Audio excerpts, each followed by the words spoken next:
Welcome to the Slop Farm. Enjoy the video. You start by verifying network and app basics so you can eliminate easy failures quickly. Make sure your phone, the Google Home speaker, and the cast device share the exact same Wi-Fi name. Different bands or guest networks can block discovery. Once done, update the Google Home app and the app you'll cast from, then power cycle router, phone, and speaker. Also check that the phone's location and local network permissions are granted. These let the app find devices on your LAN. Next, you perform the detailed configuration steps that commonly fix casting. Open Google Home and run the device setup flow. If it won't connect, remove the device and add it again to refresh credentials. Then inspect your router. Enable multicast and UPnP and turn off access point isolation so devices can see each other.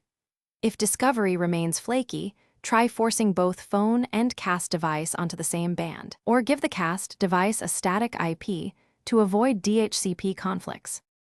To finish, you verify casting and apply a final fallback. Use the cast icon inside a known working app and pick your device.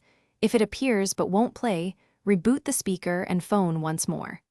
If problems persist after network fixes, perform a factory reset on the cast device and run the Google Home setup again. One key troubleshooting tip: create a phone hotspot and connect both devices to it to determine whether your home router or ISP is causing the blockage before doing drastic steps. Thanks for watching. Consider subscribing if we helped you today.